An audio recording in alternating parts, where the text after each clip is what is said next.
ห้องรัฐมนตรีกระทรวงพลังงานและโบเฮพบปะเยี่ยมยามบริษัทลาวไข่ยวนโบเฮจำกัดวันที่ 16 กรกฎาคม 2024 ท่านจันทบูรณ์ สุขอารุณห้องรัฐมนตรีกระทรวงพลังงานและโบเฮพร้อมด้วยคณะได้เคลื่อนไหวเยี่ยมยามบริษัทลาวไข่ยวนโบเฮจำกัดโดยการนำพาทางโครงท่านคำเปลี่ยนมณีคำห่วงหัวหน้าแผนกพลังงานและโบเฮเควงบรรดาภาคส่วนแขนงการที่เกี่ยวข้องร่วมติดตามโอกาสพบปะเยี่ยมยามไม่ได้รับฟังการรายงานเกี่ยวกับการเคลื่อนไหวดำเนินกิจการของบริษัทที่นำเสนอโดยท่านหวางเตือควันในนามผู้อำนวยการบริษัทลาวไข่หยวนโบเฮจำกัดทางแสดงความต้อนรับมายังท่านห้องรัฐมนตรีพร้อมด้วยคณะที่ให้เกียรติลงมาเยี่ยมยามและสีนำเวียกงานของบริษัทลาวไข่หยวนโบเฮจำกัดในครั้งนี้ซึ่งบริษัทดังกล่าวได้เข้ามาลงทุนและสร้างตั้งบริษัทอยู่สาธารณรัฐประชาธิปไตยประชาชนลาวในปี 2008 เพื่อดำเนินธุรกิจขุดค้นและปรุงแต่งเกลือโพแทสผลิตปุ๋ยโพแทสเซียมที่นำใช้ในการเกษตรกรรมผ่านการพัฒนาเป็นระยะเวลา 16 ปี บริษัทได้สำเร็จการก่อสร้างโรงการผลิตเกลือโพแทสเซียมที่มีกำลังการผลิต 1 ล้านตันต่อปี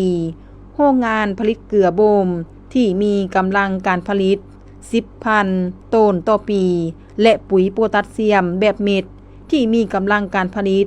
400,000 ตันต่อปีซึ่งสามารถบรรลุตามเป้าหมายแผนการพัฒนาปัจจุบันพนักงานทั้งหมดของบริษัทมี 2,300 คนในนั้นมีพนักงานคนลาว 1,500 คนซึ่งเป็นบริษัทใหญ่แห่งหนึ่งที่ทางภาครัฐได้ให้การสนับสนุนและเอาใจใส่ตลอดมาเป็นบริษัทตัวแบบในแขนงการขุดค้นบ่อเกลือโพแทสเซียม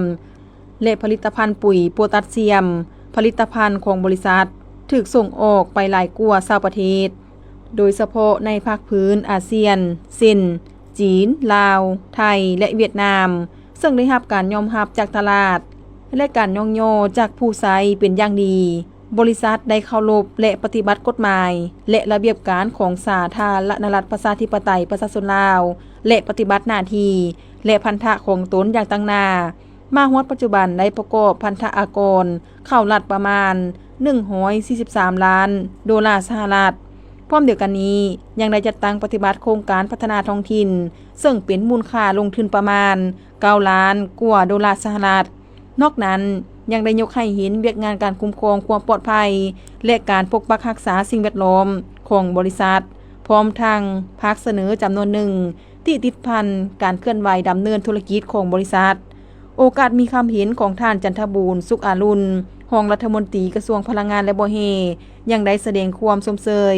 ต่อผลงานการเคลื่อนไหวของบริษัทพร้อมทางรายงานข้อมูลเกี่ยวกับด้านพลังงานไฟฟ้าให้บริษัทได้รับรู้และยังได้แลกเปลี่ยนหลายปัญหาเพื่อให้บริษัทได้ลงเลิกติดตามเป็นต้น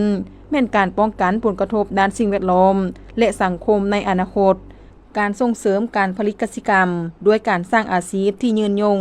แน่ใส่แก้ไขความทุกข์ยากของประชาชนภายในท้องถิ่นให้ได้รับการพัฒนาและด้านอื่นๆพร้อมเดียวกันนั้นยังได้เคลื่อนไหวเยี่ยมชมกิจการขุดค้นแร่ธาตุของบริษัทตื่มอีก